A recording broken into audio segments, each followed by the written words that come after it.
자, 한번 따라해 보겠습니다. 존재의 변화에서 삶의 변화가 온다. 다 같이 한번 해보겠습니다. 시작. 존재의 변화에서 삶의 변화가 온다.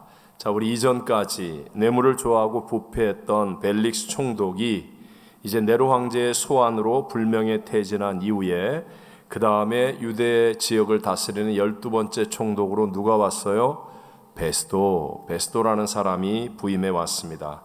그리고 성실한 이 신임 총독 베스도는 가이사라에 부임해 오자마자 제일 먼저 자신의 관할 지역 내에서 가장 중요한 도시인 예루살렘을 방문합니다.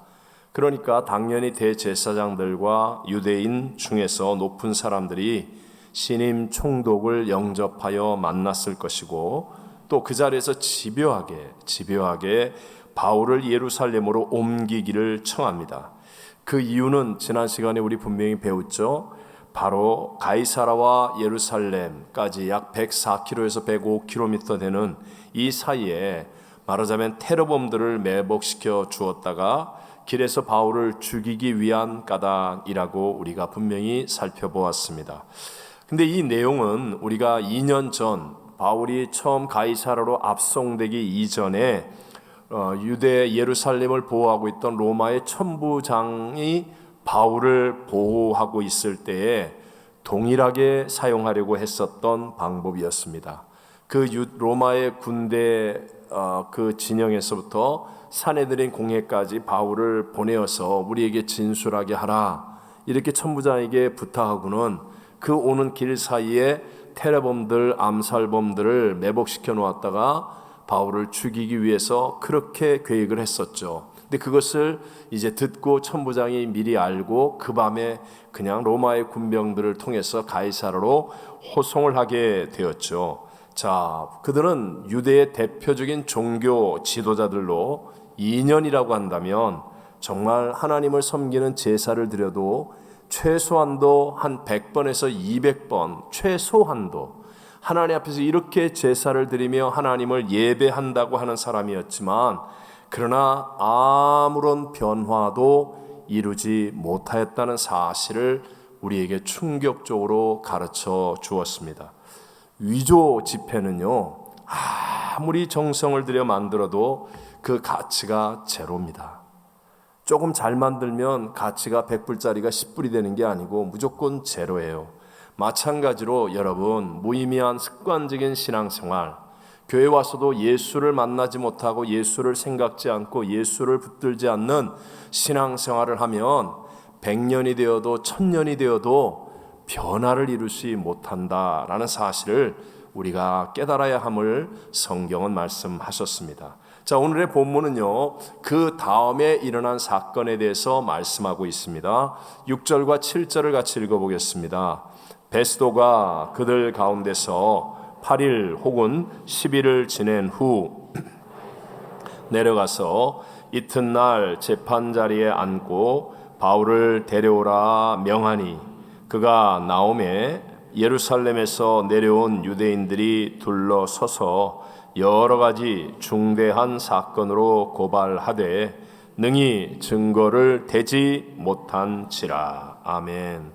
자, 이제 베스도 총독이 예루살렘에 갔다가 8일 혹은 10일, 이 말은 뭐냐면 예루살렘에 머문 시간이 8일이고 가는데 하루 오는데 하루가 걸렸기 때문에 8일 혹은 10일 이렇게 계산하는 법을 말하는 거예요. 이제 다시 총독의 관저가 있는 가이사라로 돌아올 때 대제사장들의 무리가 무려 105km나 떨어진 이 곳까지 따라왔습니다. 목적은 오직 하나, 베스도 총독의 제안대로 그곳의 법정에서 바울을 고발하기 위해서였었습니다.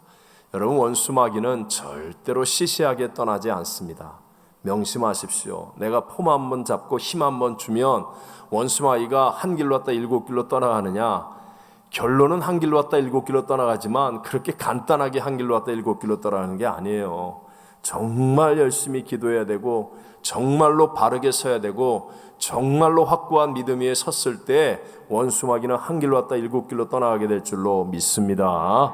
자, 이제 베스도 총독이 이렇게 따라오니까 유대의 지도자들이 따라와서 고발하니까 돌아온 그 이튿날 바울을 호출하죠. 그리고 유대인들이 둘러서서 이 바울을 향하여 여러 가지 중대한 사건들로 자기 나름대로 열심을 다하여 고발하였지만 성경은 말씀하기를 아무 증거도 되지 못하였다라고 말씀하고 있습니다. 자, 오늘 우리에게 주신 이 본문의 말씀을 통하여서 우리 두 가지 은혜를 우리 함께 나누고자 합니다. 첫 번째, 존재의 변화, 즉 영어로 얘기하면 being이죠. being. 존재의 변화에서 그 다음에 삶, 행동, doing이 나온다. 변화가 온다라는 것을 늘 우리 마음속에 기억해야 됩니다. 자, being과 doing, 존재와 행함, 이 두 가지 가운데 어느 게 먼저라고요? 존재가 먼저예요. 내가 먼저 존재가 변화돼요. 내 존재가 난 이제 옛사람이 아니야. 그리스도 예수가 주인된 새로운 피조물이야. 내가 예수를 믿음으로 나는 이제 예수와 함께하는 사람이야. 이런 아이덴티티 또는 자기에 대한 어떤 존재적인 변화가 먼저 마음속에 묵상되어지고 이것을 믿음으로 붙잡는 사람이 되어지면 그러면 자연스럽게 doing이 나타나는 거예요. 행동이 바뀌는 거예요. 예수 믿는다고 하면서 옛날처럼 막 함부로 말을 못해요. 함부로 이상한 짓 못해. 옛날에는 뭐 술을 마셔도 담배를 피워도 노름을 해도 아무렇지도 않았는데 난 이제 예수 믿는 사람이야 이러면서 자꾸 자신의 존재를 인정하고 난 다음부터는 희한하게 수십 년 피웠던 담배를 피우는데 갑자기 저기서 집사님이 오면 그냥 놀라서 끄는 거예요. 숨기는 거예요. 내가 왜 이러지? 막 이러면서요. 술을 마시려고 해도 이게 찔림이 다가오고 이게 행동이 그 다음에 변화되어지는 거죠. 자, 아까도 보았던 것처럼 바울을 고발하였던 종교 지도자들입니다. 가장 철저하게 종교 생활을 하고 있는 그 종교 지도자들은 지난 2년 동안에 무수히 많은 종교적인 행사와 제단을 쌓고 예배드린 일을 참석했지만 그러나 아무도 변화를 이룬 사람이 없었다는 거예요. 저도요, 기독교의 이름으로 참으로 많은 모임, 또 뭐 여러 일들, 또 뭐 기독교 학교의 일들 이런 것들을 함께 하지만 진짜 말 안 통하는 종교인들이 많아요. 직분은 목사인데, 직분은 장로인데, 직분은 권사인데, 야, 어쩜 이렇게 세상보다 더 못하고 육신적이고 이럴 수가 있을까 할 정도로 진짜 답답하고 꽉 막히고 육신적이고 고집스럽고 자기 뜻대로만 하려고 하는 그런 사람들이 있어요. 그러나 오늘 본문에 나오는 바울은 보십시오. 바울은 우리가 잘 아는 것처럼 처음에는 교회를 회방하고 회파하고 핍박했던 사람 아닙니까? 예수 믿는 사람들을 잡아다가 옥에다 가두는 일에 열심을 가져서 그 멀리 있는 다메섹까지 예루살렘 대제사장의 공문을 받아가지고 거기까지 가서 예수 믿는 것들 다 옥에 가두리라 그러면서 교회를 회파하는 일을 앞장서 했던 사람이었습니다. 그러나 바울은요, 누구를 만나요? 예수님을 만나잖아요. 다메섹 도상에서 바울아 사울아 사울아 어찌하여 네가 나를 핍박하느냐. 주여 니시오니까 나는 네가 핍박하는 예수라. 예수를 만나잖아요. 예수를 만나니까 한순간에 변화가 진짜 일어나는 거예요.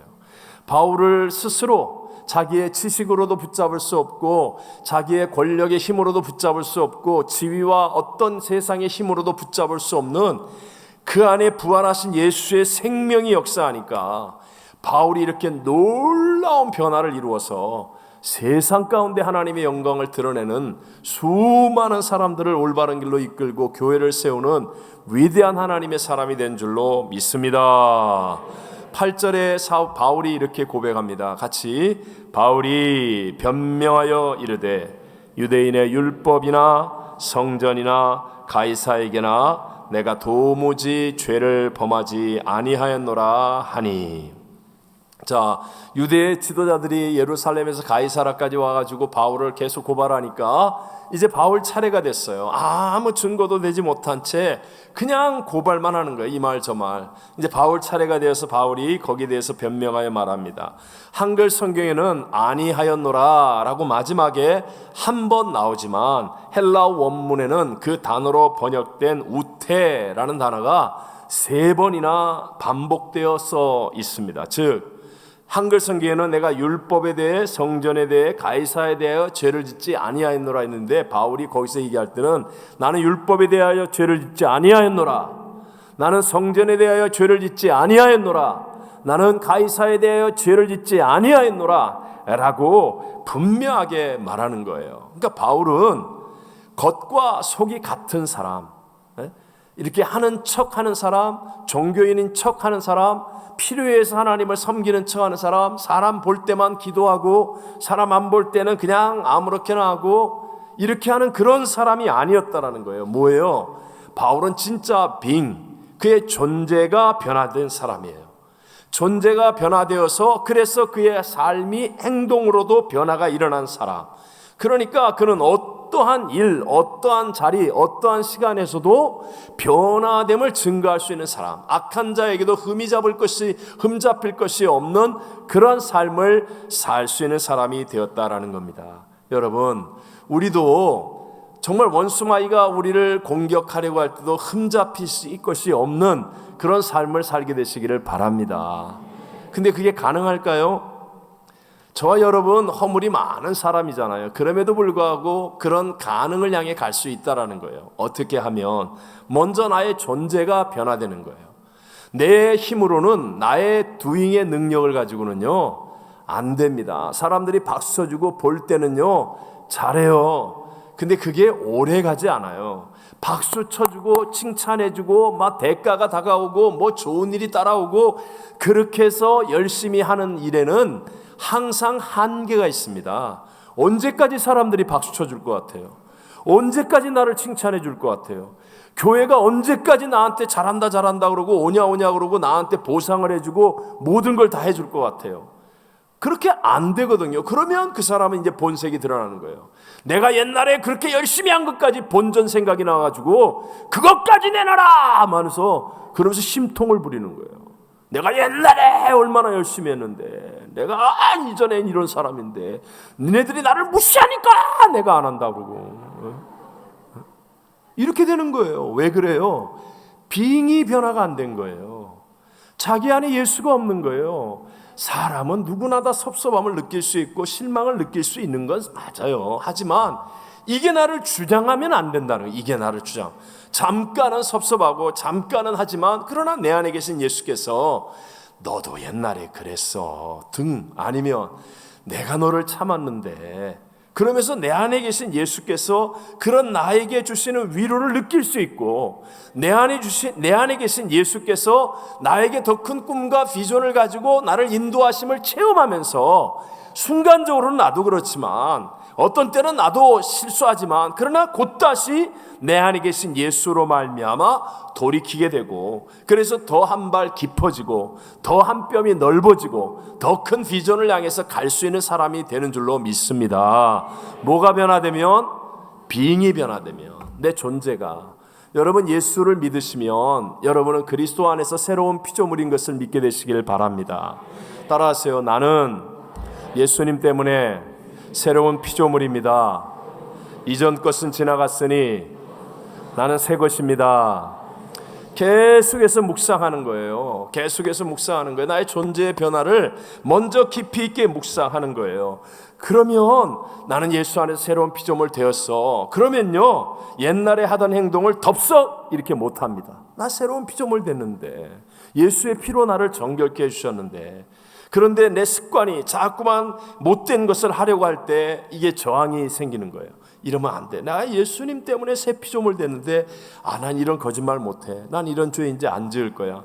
그러다가 실수하지만 그러나 간격이 좁아져요. 빨리 돌이키다가 어느 날 나의 삶의 doing이 정말 하나님의 자녀답게 하나님을 기쁘시게 하는 일들로 변화되어지고, 그래서 그런 doing이 나타나기 시작하면서 내 삶 전체가 다 하나님의 복이 이르는 사람으로 바뀌어지게 될 줄로 믿습니다. 만약에 반대로 내게 being의 변화가 깊이 있게 체험되지 않고 이루어지지 않았는데 먼저 덥석 doing부터 하는 거예요. doing. 그러면 여기에서 외식과 위선이 나오는 거예요.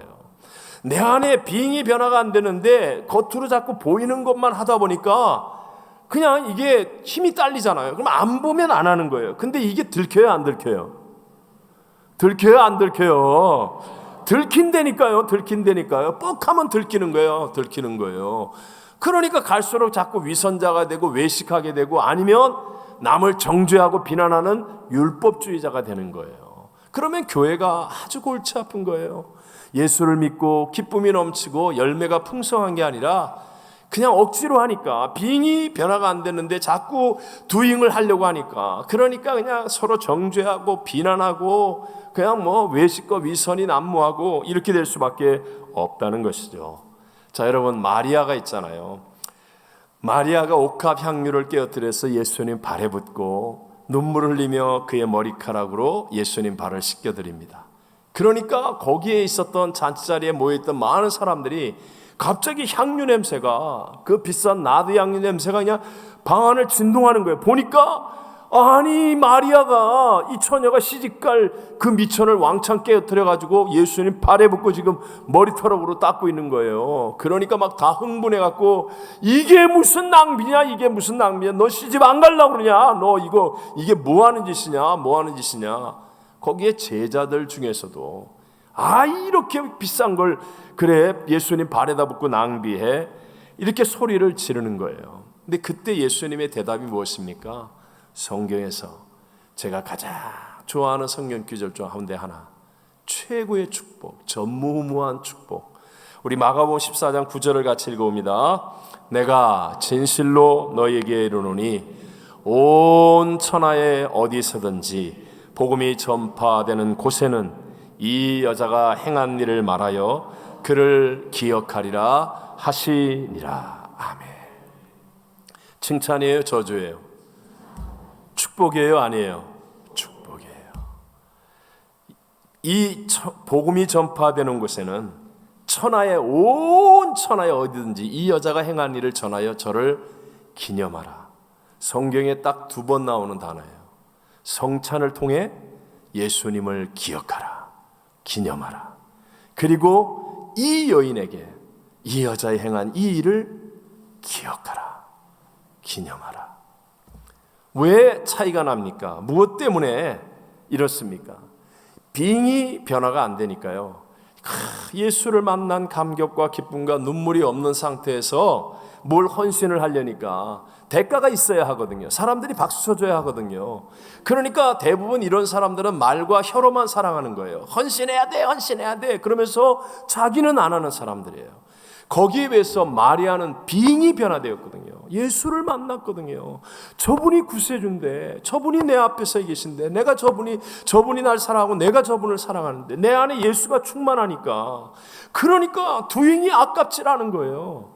모든 것이 하나님의 것인데 주님이 이제 십자가에서 날 대신하여 죽으실 일을 위해 내가 무언가를 해드려야 되는데, 그래서 자기의 가장 소중한 것도 기꺼이 아낌없이 드릴 수 있는 거예요. 빙이 변화되니까. 그러니까 자연스럽게 두잉이 나오는 거예요. 오늘도 마찬가지입니다. 먼저 예배에 성공해야 되는 이유. 여러분, 제발 교회 와서 봉사하기 전에, 부흥일을 하기 전에, 뭘 하기 전에 예배에 성공하고 예수를 만난 마음으로 주차장에서 봉사해야지. 내 안에 예수가 없는 상태에서 봉사를 하면 그냥 가가지고 잘했다대 빼 이씨, 그냥 내가 완장 찬 거 안 보여. 부엌에서도 국 주다가 막 국 쪄가지고 막 이게 뭐야 막 이러면서. 우리 교회는 이런 게 없으니까 여러분 전혀 못 느끼죠, 이런 거. 근데 이런 게 많아요, 난 데 가면. 빙의 변화가 먼저 일어나야 한다는 거예요. 우리 고전 유머 있잖아요. 신학교에서 시험을 봅니다. 학기말 시험. 근데 신학생들 가운데는 엉터리로 신학교 와가지고 그냥 있는 사람도 있으니까, 한 엉터리 신학생이 성경 시험을 보는데 공부를 하나도 안 하고, 그러고 그냥 어떻게 하다가 시험지를 딱 받아보니까 이게 진짜 하나도 모르겠는 거예요. 그래서 답안지에 쓰기를 하나님은 다 아십니다. 그러고 썼어요. 그랬더니 채점하시는 교수가 뭐라고 썼어요? 하나님은 100점, 너는 0점. 이렇게 썼다는 거예요. 우리의 신앙이 겉으로 말이죠, 신학생이라고, 나는 나성순복음 교회 교인이라고, 나는 직분이 뭐라고. 그런데 하나님 보실 때는 하나님은 100점인데 넌 0점이야. 이렇게 하면 어떻게 하냐는 거예요. 그날 우리가 주님 앞에서 우리가 내 안에 예수가 계십니다. 난 예수님 때문에 거듭난 새 피조물입니다. 나는 예수님이 나의 주인이십니다. 이 삶이 꼭 이루어지게 되시기를 바랍니다. 홍민기 목사님이 쓴 책 내 마음대로 된 것이 하나도 없었다라는 책이 있습니다. 여기서 이런 말을 해요. 제가 그대로 한번 읽어드릴게요. 항상 악은 악을 낳고 선은 선을 낳는다. 악한 생각은 계속 악한 것을 낳고 악한 것은 지속적으로 인생을 지배한다. 지배하는 악함은 감당해낼 수 없는 유혹으로 찾아온다. 선으로 악을 이기라고 하신 말씀은 악의 그 끈을 끊어버리라는 것이다. 똑같이 상대하지 말고 선으로 악을 끊어내야 한다. 여러분, 우리는요 죄의 혈통으로 태어났어요. 그래서 다 죄의 본성, 욕심, 탐심에 몸부림치고 이기심에 몸부림치는 존재예요. 나를 조금 다스려서 조금 점잖은 척, 조금 착한 척은 할 수 있어요. 내가 너보다는 조금 더 인내하며 견디고 착한 척 할 수 있어요. 그러나 그것으로 우리 안에 있는 악을 이긴 게 아니에요. 선으로 악을 이겨야 돼요. 근데 선은 딱 하나예요. 예수님만이 선이십니다. 그래서 내가 예수로 충만해지지 않으면 저와 여러분은요 가망이 없다니까요. 진 목사가 여러분 앞에서 괜찮은 척 할 수 있어요. 괜찮은 척 할 수 있어요. 왜요? 평생 내가 목회했는데, 평생 사람들 앞에서 그 뭐 세련되게 이렇게 좀 하는 거 다 익혔는데 속일 수 있어요. 얼마나 오래 갈 것 같아요? 여러분 속이면서 살면요 저는요 맨날 스트레스 받습니다. 이놈의 교회가 스트레스야. 아유, 난 교회 가기 싫어. 그래서 목사가 주일날 아침마다 난 교회 안 갔으면 좋겠어. 네? 그런다니까요. 근데 내 안에 예수가 계시면 아무리 어려움이 다가와도요 조금은 힘들어도 그러나 해피해요. 목회가 행복한 거예요. 주님이 내게 맡겨주신 일이니까, 주님이 함께 하시니까 예수님 때문에 기뻐하고요, 감사하고요, 감격할 수 있게 될 줄로 믿습니다. 제가 매일 감사일기를 쓰거든요. 매일. 근데 너무 좋은 거예요. 너무 좋은 거예요. 감사일기 쓰면서 혼자 훌쩍훌쩍 하고요. 아무도 모르죠. 하나님 진짜 뭘 모르냐면 저 욕 많이 먹어요. 오늘도 예배 드리기 전에 머리 끝 꼭대기까지 분노가 찼습니다. 그 예배 드리기 위해서 누르고 근데 이게 내 힘으로 되는 게 아니에요. 예수님이 나의 주인이십니다. 그러니까 그냥 한순간에 정말 거짓말처럼 끝까지 거 싹 사라져버리고요. 이 마음속에 하나님의 기쁨이 평강이 넘쳐나는 거예요. 네?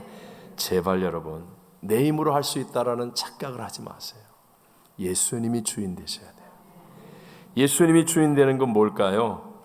예수님을 영접하는 거거든요. 영접은 받아들이는 거예요. 구체적이고 실제적으로 여러분에게 예수님이 주인이 되어 주셔야 돼요. 예수님이 여기서 알고 있는 거 가지고는요 이게 영접이 아니라고요. 이 머릿속에서 알고 있고 그냥 오래 교회 다니다가 보니까 그냥 익숙해져 가지고 있는 그거 가지고는 진짜 결정적인 문제와 위기와 어려움 속에서 못 이깁니다. 예수님의 역사가 아니라고 내 그냥 습관대로 나오고 내 경험으로 나오고 내 지식으로 나오고 내 고집으로 나가는 거예요. 진짜 예수가 내 안에 계셔야 돼요. 이게 영접이에요. 영접. 예수님을 영접하는 것. 그래서 예수 그리스도를 우리가 철저하게 계속해서 예수님이 나의 주인이십니다. 이걸 여러분 자꾸 인식하며 살아가는 훈련하는 거예요. Not I but Christ. 제가 아까 여기까지 제가 한 2시간 이제 줌으로 아주 중요한 회의를 했어요. 정말 한 3-4번 나가고 싶었어요. 줌이야 간단하잖아요. 한국에서 쫙 모여서 10몇 명이 모여있고 미국에서는 2사람밖에 없으니까 자기들은 다 있지만 난 줌이잖아요. 컴퓨터 딱 닫고 나가면 되잖아요. 여기서 수십 번. 근데 내 안에 계신 예수님이 뭘 말씀하실까? 그래, 지금은 참자. 지금은 인내하라 하신다. 예수님 따라가는 거예요. 예수님. 그리고 나하고 싸우고 내가 하고 싶은 대로 하지 않고 예수님이 나의 주인이십니다. 그리고 예수님 따라 인내하는 거예요. 그러니까요, 진짜 예수님이 주시는 평강과 잘했다 칭찬 아세요, 여러분? 그 감격, 그 기쁨. 오늘도 여러분 얼마나 많이 화나고 뜻대로 안 되고 불편하고 억울하고 답답하고 그런 일 많았잖아요. 다 있었잖아요. 그때 진짜 여러분 자신에게 얘기해야 돼요. Not I but Christ. 예수님, 내가 주인이 아니라 예수님이 주인이십니다. 예수님은 이때 어떻게 하시라고 하시겠습니까? 예수님, 정말. 그리고 난 다음에 예수님이 주인이십니다. 그래놓고 이 쌍장치 이러면 아무 소용이 없는 거고, 그 말만 뭐 예수님 그래놓고 말이죠. 그 더 나쁜 남 되는 거예요. 더. 저거는 입에다가 예수를 달고 살면서 저렇게 성질이 저러네. 막 그럼 더 영광 가리는 거예요. 여러분이 진짜 예수님 나의 주인이십니다. 그럴 때 정말 억울한데, 내가 정말 말 한마디 할 수 있을 것 같은데, 주님이 내 안에 용서해라, 사랑해라, 인내해라. 그럴 때 여러분이 그걸 주님을 따라가는 거예요. 순종하는 거예요. 이게 여러분 1번, 2번, 3번, 10번 쌓이면 진짜 내 안에 예수가 주인이십니다. 이 말을 할 때요, 여기서부터 믿어지는 믿음이 나오게 될 줄로 믿습니다. 백날 머리로 Not I but Christ를 외우고 있어도요, 도움은 조금 되겠죠. 조금씩 발전하는 도움은 될지 모르지만, 그러나 그게 실제는 아닙니다. 여러분, 분명히 우리의 삶에 다가옵니다. 그런 어떤 위기의 순간, 정말 내 생각과 너무 다르고, 내가 엄청나게 손해보고, 내가 너무너무 억울하고, 내가 너무너무 힘들고, 그때 내가 주님이 나의 주인이십니다. 그리고 주님을 순종하는 그 훈련이 잘 이루어 주셔서, 그래서 여러분 주인이 바뀌고, 하나님은 소원을 두고 행하시거든요. 주인이 딱 바뀌어지면 나타나는 현상이 있어요. 소원이 생겨요. 내 안에 진짜 거룩한 소원이 생겨요. 그리고 그 소원을 따라 행할 때, 그때 나의 행함을 통하여 성령의 놀라운 역사와 권능이 나타나는 줄로 믿습니다. 내 행동과 삶을 믿지 마세요. 나 교회 몇 년도 안 했으니까, 나 이만큼 매너 있는 사람이니까, 나 이렇게 그거 믿지 마세요. 한 방에 날아갑니다. 한 방에. 내 행동, 내 삶, 그거 믿을 거 아니에요. 오직 한 분이에요. 내 안에 계신 예수님. 예수님만 믿을 분이에요. 나는 안 됩니다. 나 성질 나면 또 다 엎어버립니다. 주님, 나 야곱 같은 인생입니다. 주님, 나는 나를 못 믿습니다. 예수님, 내 안에 계신 예수님을 믿습니다. 그리고 예수를 순종하는 거예요. 그러면 진실로 여러분, 하나님 마음속에 날마다 소원을 주시고, 그 소원을 따라 행할 수 있는 능력을 주시고, 사람을 붙여주시고, 기회를 주시고, 우리의 삶의 환경이 바뀌어지는 축복이 풍성하게 나타나게 될 줄로 믿습니다. 두 번째, 역사의 주관자가 하나님이심을 믿는 믿음을 어떻게 해야 돼요? 붙들어야 합니다. 역사의 주관자가 누구라고요? 하나님. 이 하나님이심을 우리 다 알잖아요. 우리 금요예배 나오는 분들은 역사의 주관자가 하나님이시라는 거, 내 코끝에 생명의 호흡을 주관하실 분은 하나님이라는 거 다 알잖아요. 근데 이것을 붙들어야 돼요. 자, 우리 본문을 계속해서 읽어오면, 베스도가 유대 지도자들의 고발을 듣고, 이제 그 다음에 바울의 변명의 이야기도 들었죠. 그러고 나서 이제 바울에게, 그래도 유대 지도자들이 여기까지 따라왔으니까 형식적으로라도 묻는 거예요. 바울, 너 정말 예루살렘으로 올라가서 거기서 재판받기를 원하느냐? 이렇게 물어요. 그러니까 바울이 분명히 대답하죠. 자신은 하나님이 로마에 가서 복음을 전하게 한 사람이라는 것을 바울은 분명히 알잖아요. 그러니까 그 믿음을 가지고 나는 로마에 가서 가이사에게 재판을 받겠습니다 라고 상소하는 겁니다. 12절 말씀 다 같이 읽어보겠습니다.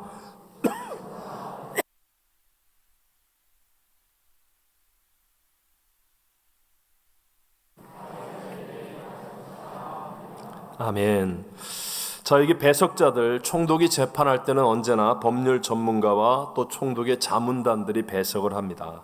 그래서 베스도 총독은 이제 유대 지도자들이 와서 고발도 했고 바울의 변명도 들었기 때문에 이 배석자들과 상의를 하는 거예요. 그러고 난 다음에 이제 바울이 로마 시민이기 때문에 바울의 상소를 받아들였습니다. 로마 황제에게 상소하는 것은 로마 시민의 권리이기 때문에 그것은 누구도 무시할 수가 없는 일이었죠. 자, 우리가 오늘의 이 성경 장면만 이렇게 얼핏 보면 마치 베스도 총독과 그리고 유대 지도자들의 모습만 크게 보입니다. 그들이 마치 무엇을 결정짓는 것처럼 느껴지기도 합니다. 하지만 여러분, 이 모든 일을 뒤에서 감독하시고 연출하시고 주관하시는 분은 누구예요? 하나님. 이 모든 일을 주관하시는 분은 하나님. 자, 왜 그러냐? 저번 시간에 보았죠. 로마에서 가이사라까지가 2240km예요. 그럼 가이사라에서 로마까지는 얼마예요?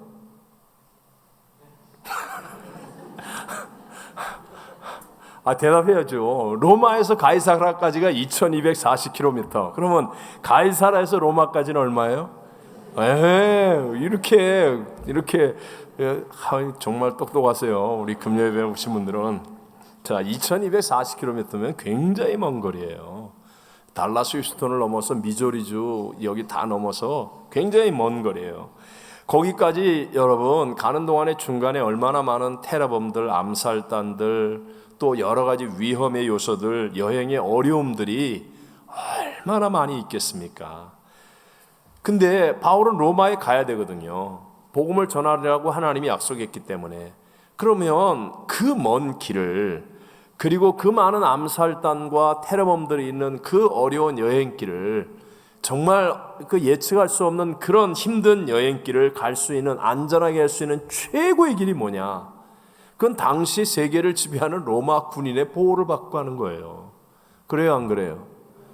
지금 가이사라에서 로마까지 지금 군인의 이게 압송이 되는 거지만 사실 바울 입장에서는 최고로 안전한 길, 최고로 쉬운 길을 가는 거예요. 편안한 길을 가게 되는 거예요. 하나님은 우리가 보기에는 막 베스도 총독이, 유대의 지도자들이 막 이런 사람들이 뭔 일을 다 하는 것 같지만 그게 아니고요. 역사의 주관자는 누구라고요? 하나님. 하나님이 모든 일을 하시는 거예요. 그런데 중요한 건 이거예요. 이걸 내가 알고 있는 게 아니라, 하나님 주관자인 건 나도 알아요 하는 사람하고, 하나님이 역사의 주관자이심을 나는 믿는 믿음으로 살겠습니다 하면서요 그 믿음을 붙잡는 사람하고는 삶의 질이 달라진다니까요. 그냥 얼떨결에 하나님이 하셨네 이렇게 하는 사람은 그 얼떨결에 하나님이 하셨네라고 깨닫기까지 얼마나 답답하고 힘들고 고통스러운 세월을 사는지 모릅니다. 그러나 처음부터 하나님의 역사의 주관자이심을 나는 믿습니다 하는 그 믿음을 붙들고 사는 사람은 지금 베스도가 설쳐도, 지금 유대 지도자들이 설쳐도 속으로 웃는 거예요. 너희들이 암만 그래도 난 로마에 가게 돼 있어. 그러니까 그게 괴롭고 힘든 일이 아니라니까요. 괴롭고 힘든 일이 아니라니까요. 능히 이길 수 있는 일이고, 또 하나님의 은혜를 체험하고 사랑을 깊이 있게 누릴 수 있는 일이 되어진다는 것입니다. 질이 달라지는 거죠. 잠언 24장 16절을 다 같이 한번 읽어보겠습니다. 대저 의인은 넘어질지라도 다시 일어나려니와 악인은 재앙으로 말미암아 엎드러지느니라. 아멘. 시편이나 잠언에서 나오는 구약의 의인이라는 말은 하나님을 믿는 자를 의미하는 거예요. 하나님을 믿는 자. 근데 오늘 성경에 분명히 하잖아요. 하나님을 믿는 자, 의인이나 악인이나 다 넘어진다. 의인이 안 넘어지는 게 아니고 다 넘어진다. 그런데 의인은 무려 7번 넘어지더라도 그 다음에 어떻게 돼요? 또다시 일어난다. 근데 악인은 몇 번인지 모르지만 한 번 자빠졌는데도 불구하고 못 일어난다. 그러니까 여러분, 이 말의 의미가 뭐죠? 넘어졌다에 초점을 맞추는 인생이 되면 안 된다는 거예요. 넘어졌다에 초점을 맞추는 인생이 얼마나, 불경기 왔다, 코로나 때문에, 이번에는 오미크론 왔다, 이번에는 무슨 어려움이 있다, 누가 나를 힘들게 한다, 누구 때문에, 아내 때문에, 남편 때문에, 자식 때문에, 불경기 때문에, 직장 상사 때문에, 동료의 핍박 때문에 후배가 말 안 들음 때문에 맨날 그래서 내가 넘어졌어요. 넘어졌다에 초점을 맞추는 사람은 못 일어납니다. 재수가 좋으면 한번 일어날까요? 그러나 넘어졌다에 초점이 있는 게 아니라 하나님을 믿는 의인이 되는 거예요. 이 모든 것을 주관하시는 역사의 주권자는 나는 하나님이시라는 것을 믿겠습니다. 그러면서요, 이 믿음을 붙잡는 거예요. 그러면요, 내 힘과 능력이 아닌 하나님의 은혜로 오뚜기처럼 벌떡 일어나고, 넘어졌다 일어날 때마다 은혜가 쌓이고 경륜이 쌓이고 내공이 쌓이고 하나님의 역사가 더 위대하게 일어나게 되는 줄로 믿습니다. 이걸 할 수 있는 게 뭐냐? 내가 붙잡는 거라니까요. 하나님이 역사의 주관자이심을 나는 믿어요 하고 아는 거 하고요, 이 아는 사람이 일어나는 게 아니라니까요. 이걸 딱 붙잡는 사람. 천하 없는 코로나가 오고 오미크론이 오고 뭐가 오더라도, 누가 나를 괴롭힌다 할지라도 나는 하나님이 역사의 주관자, 내 머리 두수까지 헤아리시는 내 아버지 하나님인 것을 나는 믿음으로 붙잡습니다. 그러면요, 반드시 벌떡벌떡 일어나는 은혜의 힘이 임하게 될 줄로 믿습니다. 지금 미얀마가 어떤 상태인지 아시죠? 미얀마라는 나라가 있는 거 알아요? 네. 우리 열품 중에서 기도하잖아요. 미얀마가 지금 군부 쿠데타로 얼마나 많은 사람들이 죽고 소수민족들이 핍박을 받는지 몰라요. 지금 또 6개월이 비상사태가 연장되고 외국인이 거의 못 들어가고 굉장히 어려움 가운데 있고요. 계속 총성이 나고 어려움 가운데 있어요. 근데 그곳에 양곤 수도에 계신 우리 김병천 선교사님의 모습이에요. 오늘 온 거예요. 오늘 아침에 따끈따끈한 거예요. 한 번만 보십시오. 신학생들입니다. 저게 전부 다 작아 보이지만 그렇게 어린 분들은 아니에요.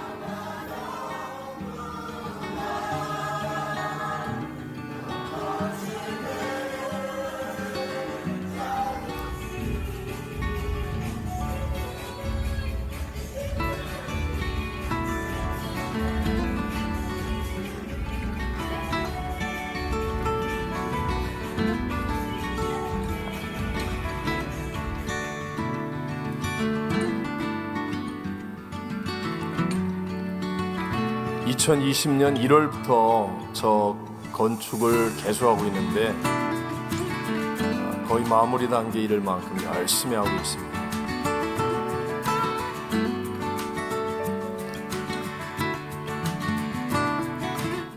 제가 무엇을 말씀드리냐고 하면, 미얀마가 지금 지구촌에서 가장 어려운 곳 중에 한 곳입니다. 계엄령이 6개월 연기되고 수많은 사람들이 죽고 소수민족 부족들에게 지금 흉흉한 소문이 가득하고 정치와 사회 모든 경제가 혼란해요. 그런데도 불구하고 하나님을 믿는 사람들의 일은 계속하여 이루어지고 있는 줄로 믿습니다. 여러분, 하나님은 계속 일하고 계세요. 문제에 마음 빼앗기는 사람이 아니라 여러분, 하나님을 바라보는 사람을 통해, 여러분 저 성전 보세요. 깜짝 놀랐지 않아요? 얼마나 아름다운지, 얼마나 크고 웅장한지. 누구 특별하게 후원이 없이도 저렇게 열심을 다해요.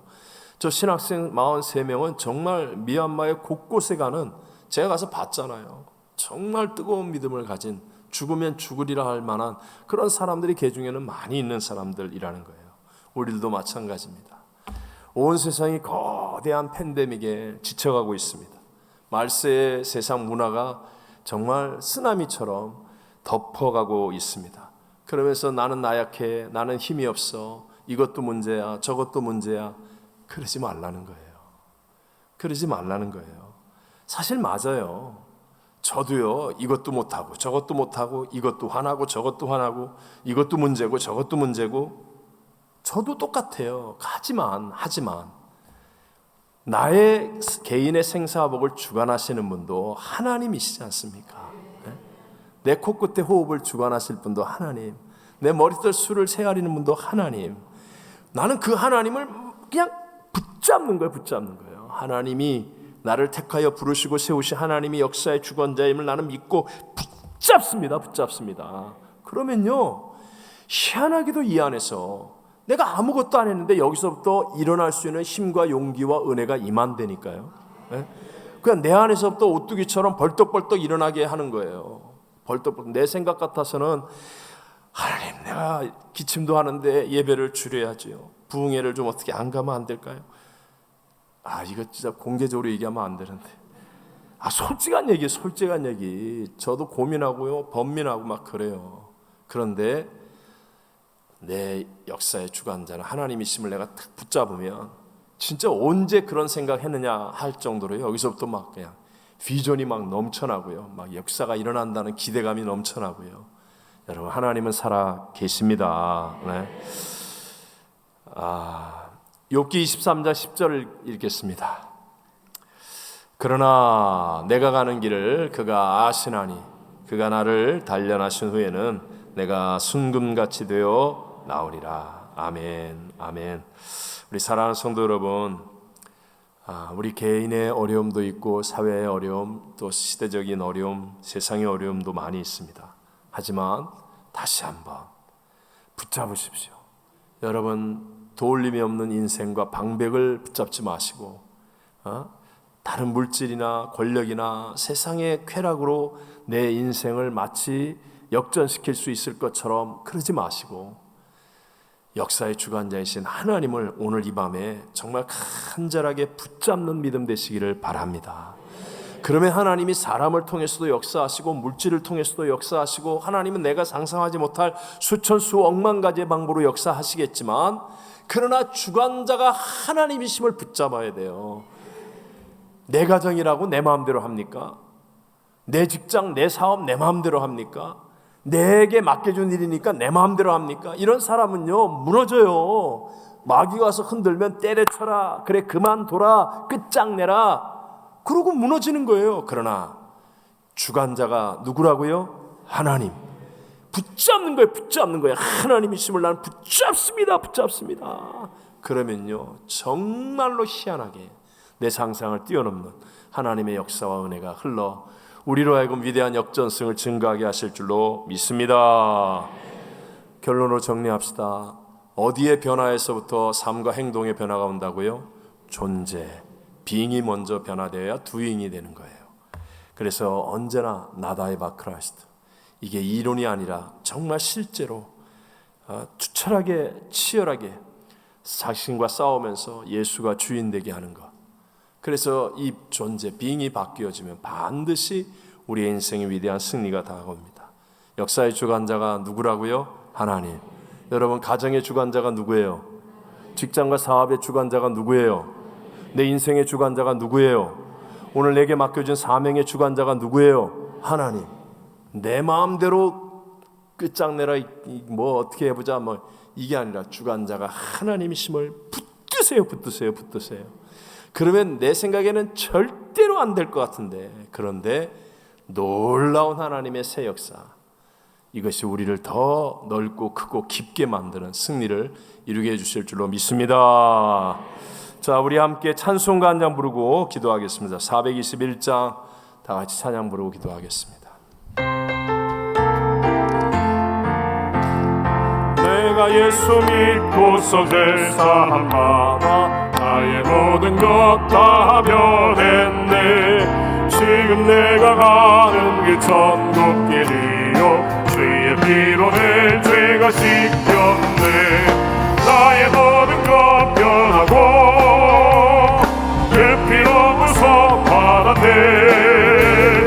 하나님은 나의 구원 되시오니 내게 정죄함 없게 네. 주님 밝은 빛에서 눈을 지니 나의 모든 것 다 변했네. 지금 내가 저 앞에 온전케 되면 주의 공로를 의지함일세. 나의 모든 것 변하고 그 피로 구속받았네. 하나님은 나의 구원 되시오니 내게 정죄함 없겠네. 내게 성령이 임하고 그 크신